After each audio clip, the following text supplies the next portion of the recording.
পবিত্র মাহে রমজান উপলক্ষে তারেক রহমানের পক্ষ থেকে গরিব দুস্থদের মাঝে সেহরি ও ইফতার সামগ্রী বিতরণ করেছে চট্টগ্রাম মহানগরের ২৪ নং উত্তর আগ্রাবাদ ওয়ার্ড যুবদল। শুক্রবার বিকেলে এসব সেহরি ও ইফতার সামগ্রী বিতরণ করা হয়।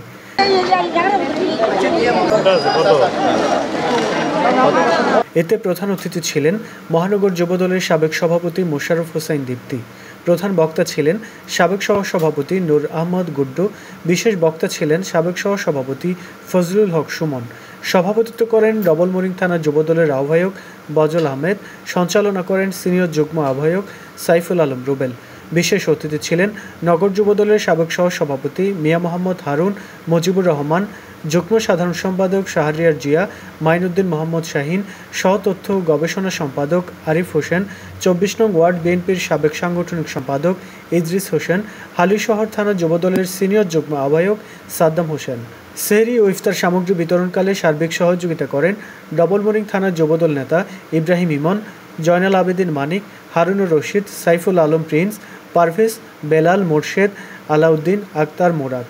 বক্তারা সব ষড়যন্ত্র পদদলিত করে শহীদদের বৈষম্যহীন স্বপ্নের বাংলাদেশ গড়ার প্রত্যাশা ব্যক্ত করেন। এই সময় বিএনপি চেয়ারপারসন বেগম খালেদা জিয়ার পরিপূর্ণ সুস্থতা ও তারেক রহমানের জন্য দোয়া কামনা করেন।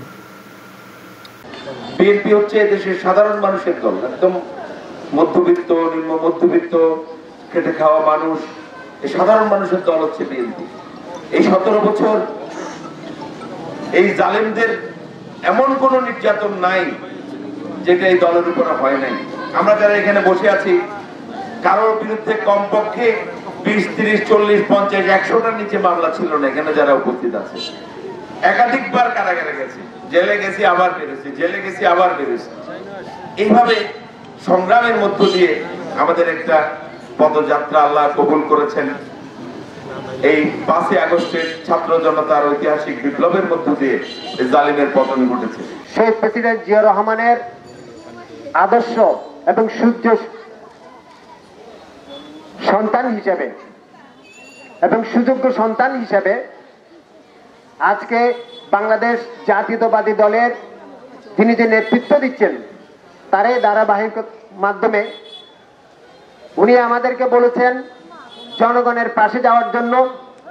আমরা নেতার নির্দেশ মেনে জনগণের পাশে আসার, আপনাদের সম্মুখে আসার জন্য এই পবিত্র মাহে রমজান উপলক্ষে অল্প কিছু সামান্য ইফতার সামগ্রী নিয়ে আপনাদের সম্মুখে এসেছি।